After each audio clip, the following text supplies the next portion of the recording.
তার মানে শুরুতে আমরা আসি হচ্ছে এই হাইড্রোমিটারের সাহায্যে আপেক্ষিক গুরুত্বটা নির্ণয় করা। আমরা এই হাইড্রোমিটারের সাহায্যে একটা ব্যাটারির আপেক্ষিক গুরুত্ব নির্ণয় করতে পারি। আমি সবকিছু দেখাবো, আপেক্ষিক গুরুত্ব কি, তারপর হাইড্রোমিটার কি, সবকিছু দেখাবো, টেনশনের কোনো কারণ নাই। জাস্ট একটু দেখে নাও যে হাইড্রোমিটারের সাহায্যে ব্যাটারির আপেক্ষিক গুরুত্ব পরীক্ষা করা হয়ে থাকে, এটা আমরা দেখলাম। দেখি আমরা ধীরে ধীরে সবকিছু ক্লিয়ার করব। এই যে এগুলো তুমি দেখতে পাচ্ছ, এটাকে বলা হয় হাইড্রোমিটার। নাম কি? হাইড্রোমিটার। এবং হাইড্রোমিটারের উপরে দেখবে এরকম একটা স্পঞ্জের মতো থাকে, নরম নরম স্পঞ্জের মতো থাকে। এটার নাম দিছি আমরা, নামগুলো খেয়াল রাখবা, নাম না খেয়াল থাকলে কিন্তু প্র্যাকটিক্যাল ফিল্ডে গেলেও তুমি কাজ করতে অসুবিধা হবে। এইটা হচ্ছে রাবারের বাল্ব, রাবারের বাল্ব বলা হয়। এটাকে টিপ দিলে এটা নরম, দেখাবো একটু প্র্যাকটিক্যাল সময় দেখাবো। তারপর ভিতরে আছে হচ্ছে একটা হাইড্রোমিটার থাকে, এই মিটার দিয়ে আমরা মেজার করতে পারি। মিটার গায়ে স্কেল থাকে এরকম, এবং বিভিন্ন কালারও থাকে, কিছু কিছু হাইড্রোমিটার বিভিন্ন কালার থাকে, দেখো সবুজ, সাদা, লাল, এবং এর গায়ে স্কেল করা থাকে 1300, 1250, 1275, 1250, এইভাবে এইভাবে স্কেল করা থাকে। এই যে সবুজ মানে হচ্ছে ভালো, এটা মানে হচ্ছে ভালো, গুড, ব্যাটারি চার্জিং ভালো আছে।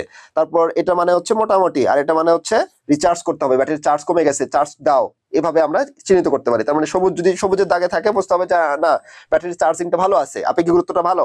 তারপর এটা মানে হচ্ছে আপেক্ষিক গুরুত্বটা মোটামুটি ফেয়ারের মধ্যে আছে। আর এটা মানে হচ্ছে রিচার্জ করো, আপেক্ষিক গুরুত্ব বেশি কমে গেছে, রিচার্জ করো, রিচার্জ করতে বলতেছি তোমাকে। তাহলে এইভাবে কিন্তু এগুলো কাজ করবে। তারপরে দেখো এই যে আমাদের তারপরে কাঁচের টিউব থাকে, এটা কাঁচের তৈরি, এখানে কাঁচের টিউব একটা আছে, এবং পরবর্তীতে রাবার টিউব থাকে। এই যে এটা হচ্ছে রাবার টিউব, এই যেটা হচ্ছে রাবার টিউব। তাহলে এই রাবার টিউব তোমার দেখে নিলাম, মানে এটা দেখতে কি রকম, এবং এটা কাঁচের টিউবের তৈরি, এটা ফেলে দিলে কিন্তু ভেঙে যাবে, সো খেয়াল রাখতে হবে। এই বিষয়গুলো তোমরা এখানে দেখলা। এখন এই বিষয়টা কি আমরা একটু দেখি যে স্পেসিফিক গ্র্যাভিটির আমরা কি করবো, বা আপেক্ষিক গুরুত্বটা দিয়ে কি করবো। তাহলে দেখো স্পেসিফিক গ্র্যাভিটি বা আপেক্ষিক গুরুত্বটা হচ্ছে অ্যাকচুয়ালি কি আমাদের, সেটা একটু দেখাই দেই। যে ব্যাটারির ভিতরের তরলের ঘনত্বের সাথে পানি এর তুলনা করে মাপা হয়। এখন দেখো যে পানির আপেক্ষিক গুরুত্ব হচ্ছে 1 ধরবো আমরা, স্পেসিফিক গ্র্যাভিটি 1 ধরবো। তার মানে এই পানির তুলনায় আমাদের এই তরলের যে ঘনত্বটা সেটা কতটুকু আছে, পানির তুলনায় ঘন না কম, ঘনত্বটা কম সেটা আমরা দেখবো, মানে পানির সাথে তুলনা করতে হবে। অ্যাকচুয়ালি দেখো যে কোনো একটা তরল আছে, আমি এটা বুঝবো কিভাবে এটা ঘন না কম, আমাকে তো কারোর সাথে তুলনা করতে হবে। না হলে কি এটা আমি বলতে পারবো, ধরো আমি তোমার কাছে একটা চিনির শরবত নিয়ে আসলাম, তুমি এটা বললে ঘন, কারোর সাথে তো তুলনা করে বলছো ঘন, যে পানির তুলনায় এটা ঘন বেশি, বা শরবতের তুলনায় এটা ঘন বেশি, আদার যে শরবতের তুলনায় এটা ঘন বেশি করছে, বা বেশি চিনিগুলো আছে এর মধ্যে।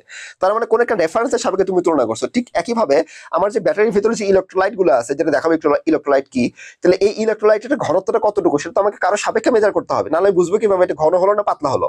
তাহলে পানিকে আমি স্ট্যান্ডার্ড ধরবো, এই সাথে তুলনা করবো যে পানির তুলনায় কতটুকু ঘন, আবার পানির তুলনায় কতটুকু ঘনত্ব কম কিনা বা ঘনত্ব বেশি কিনা। তার মানে এই আমাদের হাইড্রোমিটারের সাহায্যে এই তরলের ঘনত্বটা আমরা মেজার করতে পারবো, যে কতটুকু ঘনত্ব বাড়ছে না ঘনত্বটা কম, এটা কি স্ট্যান্ডার্ড মানে আছে না স্ট্যান্ডার্ড মানের মধ্যে নাই, এই বিষয়গুলো আমরা দেখবো। এখন দেখো যে এই যে ইলেকট্রোলাইট কথাটা আসবে আমাদের, যেমন দেখো যে প্রথমে সেলের ভেন্ট প্লাগ খুলে তার ভিতরে হাইড্রোমিটারের সিরিঞ্জ রাবারের টিউবটি লাগানো অংশের নিচের ইলেকট্রোলাইটের মধ্যে ডোবানো হয়। তার মানে কিছুই না, ব্যাটারির যে ঢাকনা আছে সেই ঢাকনাটা খুলে তোমার যে হাইড্রোমিটারটা আছে, হাইড্রোমিটার এই যে রাবারের নলটা ওই ঢাকনার ভিতরে ঢুকাই দিতে হবে তরলের ভিতরে। তরলটাকে বলা হয় ইলেকট্রোলাইট। এখন এই ইলেকট্রোলাইট অনেকে বোঝে না, যার কারণে ইলেকট্রোলাইটের আমি এখানে তোমাকে বিষয়টা বোঝাই দিই, তারপরে আমি প্র্যাকটিক্যালে দেখাচ্ছি। ইলেকট্রোলাইট হচ্ছে কি রকম, দেখো যেমন দেখো আমাদের এই ওয়াটার আছে, বিশুদ্ধ ওয়াটার, ডিস্টিলড ওয়াটার বলা হয় বিশুদ্ধ ওয়াটার, সেটা 64% বা 60% রাখা হয়, মানে এটা ভ্যারিয়েশন হতে পারে বিভিন্ন ব্যাটারির ক্ষেত্রে।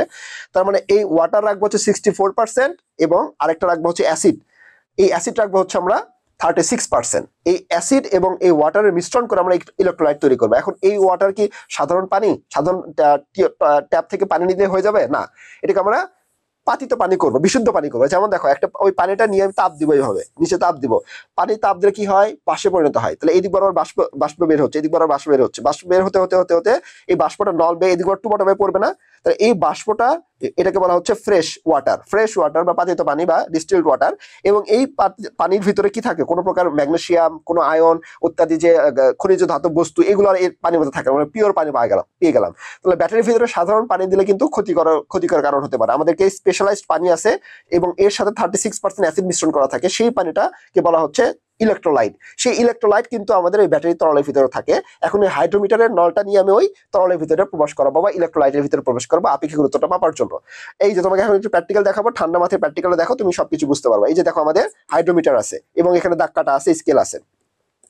তো দেখো এই যে এই হাইড্রোমিটার ঢুকাই দিয়ে আমি এখানে চাপ দিব, এই ভালভে চাপ দিলে দেখো এই দিক দিয়ে পানি উপরে উঠছে, ঠিক আছে। এই যে দেখো এই ভালভে যখন আমি চাপ দিচ্ছি তখন পানি উপরে উঠছে, এবং এই পানির যে মাপটা সেটা দিয়ে কিন্তু আমি বুঝতে পারবো যে এর কতটুকু আমাদের আপেক্ষিক গুরুত্বটা ঠিক আছে কিনা, ঠিক লেভেলে আছে কিনা। এই যে দেখো এই স্কেল দিয়ে, এখানে গায়ে স্কেল আছে, স্কেল দিয়ে আমি মাপতে পারবো। আবার এভাবে আমাদের কাজ করবে। এবং এই যে দেখো এই যে হাইড্রোমিটারের যে টিউবটা, এটা কিন্তু ফ্লোটিং, তার মানে এটা কিন্তু উপরে ওঠানামা করবে। ভিতরে যখন তরল উঠবে তখন কিন্তু এটা ওঠানামা করবে। ওঠানামা করার মাধ্যমে বুঝতে পারবো যে আমার পানির লেভেলটা কোন লেভেলে আছে। স্কেল দেখে আমি বুঝতে পারবো। এই দেখো এখানে এই যে পানির লেভেলটা ধরো এই পর্যন্ত উঠছে, এখানে স্কেল আছে, সেই স্কেলের দাগ দিয়ে আমি বুঝতে পারবো যে আমার আপেক্ষিক গুরুত্বের ভ্যালুটা কত। এটা কি সাধারণ ভ্যালুর মধ্যে আছে নাকি কম বেশি হচ্ছে। তো এই হচ্ছে তোমার বিষয় অবস্থা। এখন এখানে আরেকটু বিষয় দেখতে হবে, যে একটু পরে বিষয়গুলো আলোচনা করবো। যে আপেক্ষিক গুরুত্বটা আমরা তো দেখলাম যে এখানে এই স্কেলটা হচ্ছে এই যে এরকম আছে 1300 মানে 1.3 আমি চিন্তা করতে পারি, 1275 মানে 1.2, এইভাবে পয়েন্ট দিয়ে হিসাব করা যায়, আবার পুরো ভ্যালু দিয়ে হিসাব করা যায়। তারপর হচ্ছে এই 1250 এইভাবে আমরা তাহলে 1.1 এইভাবে কিন্তু আমরা এগুলো হিসাব করতে হবে। 1.125, তারপর এটা হচ্ছে 1.15150, তারপর এটা আসবে হচ্ছে 1.200, এটা রাখতে পারি হচ্ছে 1.225, মানে পয়েন্ট হিসাব করতে পারি।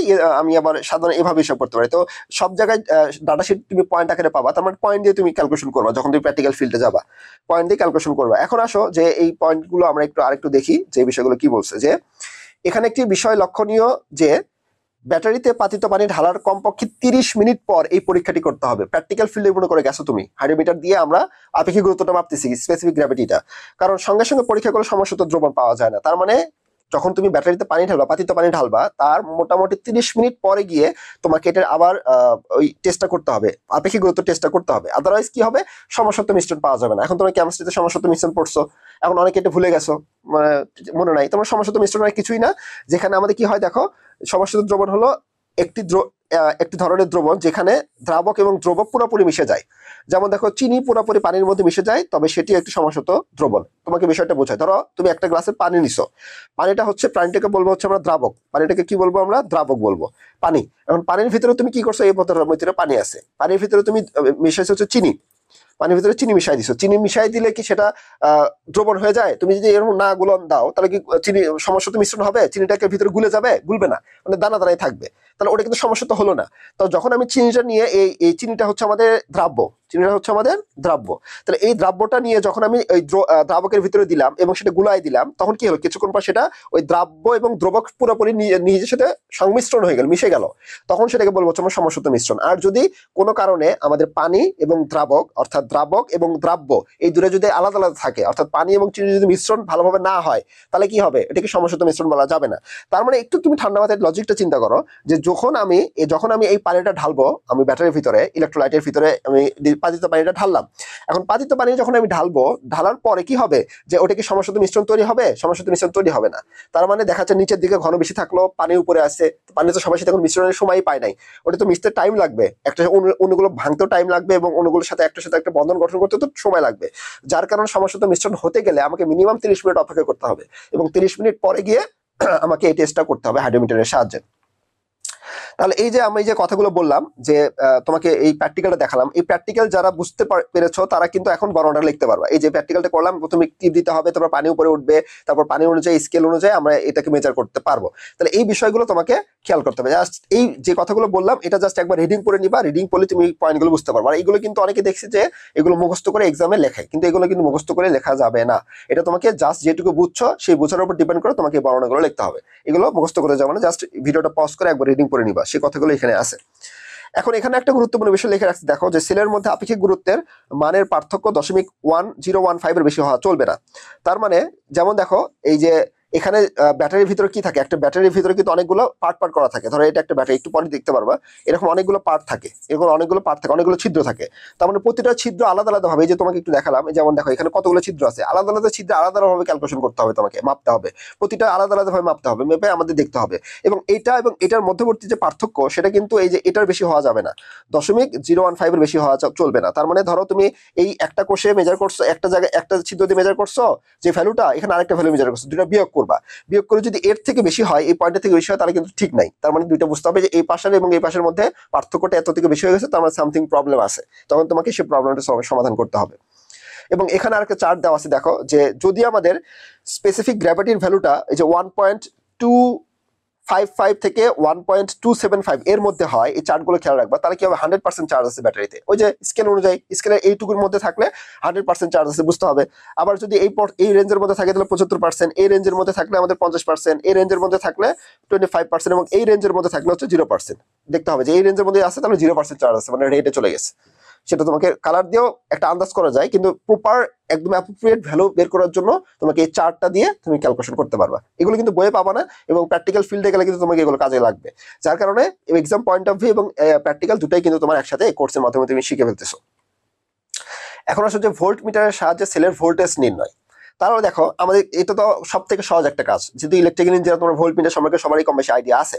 তার মানে ব্যাটারির দুটো টার্মিনাল থাকে, এবং ভোল্ট মিটারের দুটো টার্মিনাল থাকে, একটা পজিটিভ নেগেটিভ। আমরা পজিটিভটা নিয়ে ব্যাটারি পজিটিভের সাথে লাগাবো, নেগেটিভটা নিয়ে নেগেটিভের সাথে লাগাবো, ভোল্ট মিটার দিয়ে আমরা রিডিংটা মেজার করতে পারবো।